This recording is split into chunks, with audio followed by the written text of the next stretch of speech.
എല്ലാ കൂട്ടുകാർക്കും നമസ്കാരം. നമ്മുടെ പുതിയ വീഡിയോയിലേക്ക് സ്വാഗതം. ഇന്നത്തെ നമ്മുടെ വീഡിയോ വളരെ രുചികരമായിട്ടും നല്ല ക്രിസ്പി ആയിട്ട് ഉണ്ടാക്കി കഴിക്കാൻ പറ്റിയ പരിപ്പ് വടയാണ്. വളരെ രുചികരമാണ് ഇതുപോലെ ഒന്ന് ഉണ്ടാക്കി കഴിക്കാനായിട്ട്.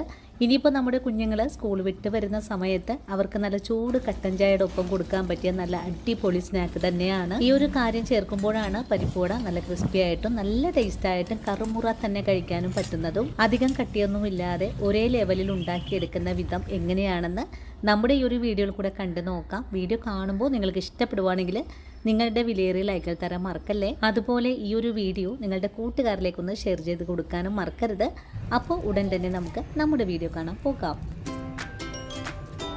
ഇനി നമുക്ക് പരിപ്പ് വട തയ്യാറാക്കാൻ തുടങ്ങാം. ഇതിനായിട്ട് ആദ്യമേ തന്നെ നമുക്ക് പരിപ്പൊന്ന് കുതിർത്തിയെടുക്കണം. ഞാനിവിടെ അരക്കപ്പ് അളവില് കടലപ്പരിപ്പും 1 കപ്പ് അളവില് കറിപ്പരിപ്പുമാണ് എടുത്തിട്ടുള്ളത്. ഇതൊരു 250 ഗ്രാം അളവുള്ള കപ്പാണ്. പരിപ്പ് ബൗളിലേക്ക് മാറ്റി കഴിഞ്ഞാൽ നല്ല വൃത്തിയായിട്ട് തന്നെ നമുക്കൊന്ന് കഴുകിയെടുത്തിട്ട് വരാം. അതിനുശേഷം ഒരു 3 മണിക്കൂർ നേരത്തേക്ക് നമുക്കൊന്ന് കുതിർത്താനായിട്ട് മൂടി മാറ്റി വെക്കണം. 3 മണിക്കൂറിന് ശേഷം പരിപ്പൊന്ന് വാരി നോക്കുവാണ്. ഇപ്പോൾ പരിപ്പ് നല്ല പോലെ തന്നെ കുതിർന്ന് വന്നിട്ടുണ്ട്. ഇനി നമുക്ക് ഈ പരിപ്പ് ഒരു ഊറ്റുപാത്രത്തിലേക്ക് മാറ്റിയിട്ട് ഒന്ന് വെള്ളം കളഞ്ഞെടുക്കാം. ഇനി നമുക്ക് ഈ പരിപ്പൊന്ന് അരച്ചെടുക്കണം. പരിപ്പ് അരച്ചെടുക്കുന്നതോടൊപ്പം തന്നെ ഞാനിതിലേക്ക് 7 വറ്റൽ മുളകും 2 ചെറിയ കഷ്ണം ഇഞ്ചിയും 10 ചെറിയ അല്ലി വെളുത്തുള്ളിയും. ഇഞ്ചി എടുക്കുമ്പോൾ വളരെ ചെറിയ കഷ്ണം തന്നെ മതിയാകും. ഇനി ഇതിലേക്ക് വേണ്ടത് 1/4 ടീസ്പൂൺ അളവില് പെരിഞ്ജീരകമാണ്. കൂടെ തന്നെ 3 പച്ചമുളകും കൂടി എടുത്തിട്ടുണ്ട്. ഇനി ഇതൊരു മിക്സിയുടെ ജാറിലേക്ക് മാറ്റിയിട്ട് ഒന്ന് ഒതുക്കിയെടുക്കണം. പരിപ്പ് ഒതുക്കിയെടുക്കുന്നതിന് മുമ്പായിട്ട് തന്നെ ഇതിൽ നിന്നും 1/4 കപ്പ് പരിപ്പ് നമുക്കൊന്ന് മാറ്റി വെക്കാം. മസാലകളോടൊപ്പം തന്നെ പകുതിയോളം പരിപ്പ് കൂടി ചേർത്തിട്ട് വേണം നമുക്കൊന്ന് കറക്കിയെടുക്കാനായിട്ടും. പകുതിയോളം മിക്സിയുടെ ജാറിലേക്ക്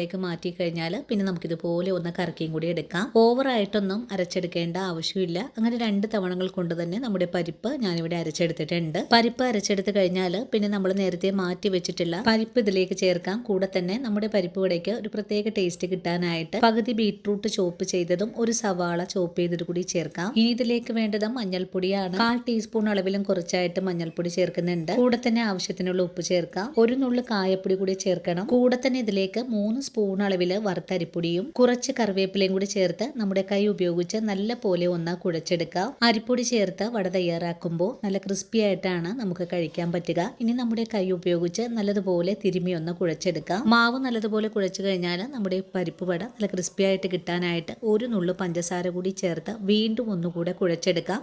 ഈ ഒരു സമയത്ത് മാവ് ലൂസായിട്ട് വരുവാണെങ്കിൽ 2 സ്പൂൺ അരിപ്പൊടി കൂടി ചേർക്കാവുന്നതാണ്. അതിനുശേഷം കയ്യിലിട്ട് ഇതുപോലെ ഒന്ന് ഉരുട്ടി കൂടി നോക്കാം. നല്ല ഷേപ്പോട് കൂടി തന്നെ ഉരുട്ടിയെടുക്കാൻ സാധിക്കുവാണെങ്കിൽ നമ്മൾ കുഴച്ചെടുത്തിട്ടുള്ള മാവ് കറക്റ്റാണ്. ഇതുപോലെ തന്നെ നമുക്ക് എല്ലാ ബോളും ഒന്ന് ഉരുട്ടിയെടുക്കാവുന്നതാണ്. പരിപ്പുവടയുടെ മാവൊക്കെ ഉരുട്ടി വെച്ച് കഴിഞ്ഞാൽ പിന്നെ നമുക്ക് പരിപ്പുവട തയ്യാറാക്കി എടുക്കാനുള്ള എണ്ണ അടുപ്പിലേക്ക് വെച്ച് കൊടുക്കാം. എണ്ണ ചൂടായി കഴിഞ്ഞാൽ പിന്നെ നമുക്ക് ഇതുപോലെ ഒരു കയ്യിലെടുക്കാം. ഇനി നമ്മൾ ഉരുട്ടി വെച്ചിട്ടുള്ള ഓരോ ബോളും എടുത്ത് ഇതുപോലെ ഒന്ന് പ്രസ് ചെയ്ത് കൂടെ കൊടുക്കാം. പരിപ്പുവട ഷേപ്പാക്കുന്നതിന് മുമ്പായിട്ട് തന്നെ ഈ ഒരു തവി ഒന്ന് എണ്ണയിൽ മുക്കിയെടുത്തിട്ട് വേണം ഇതുപോലെ ഒന്ന് പരത്താനായിട്ടും. എല്ലാ ഭാഗവും ഒരുപോലെ തന്നെ ഷേപ്പാക്കി കഴിഞ്ഞാൽ പിന്നെ നമ്മുടെ കയ്യിലേക്ക് അടർത്തിയെടുത്തതിന് ശേഷം ചൂടായിട്ടുള്ള എണ്ണയിലേക്ക് നമുക്ക് വട പൊരിക്കാൻ ഇട്ട് കൊടുക്കാം. ഇനി അടുത്തത് നമുക്കിതുപോലെ തന്നെ ചെയ്തെടുക്കാം. തവി മറിച്ച് വെച്ച് നമുക്കിതുപോലെ തന്നെ ഷേപ്പാക്കാവുന്നതാണ്. ഇനിയിപ്പോൾ ഇതൊന്നുമല്ല നിങ്ങൾക്ക് കയ്യിൽ വെച്ച് പരത്തിയെടുക്കാനാണ് താല്പര്യമെങ്കിൽ അങ്ങനെയും ചെയ്തെടുക്കാവുന്നതാണ്. വട പരത്തിയെടുക്കുമ്പോൾ ഉൾഭാഗത്തെ കട്ടിയില്ലാതെ വേണം പരത്തിയെടുക്കാനായിട്ട്. അപ്പോഴാണ് ഉൾഭാഗമൊക്കെ നല്ല ക്രിസ്പി ആയിട്ട് തന്നെ നമുക്ക് മുരിച്ചെടുക്കാനും സാധിക്കുന്നത്.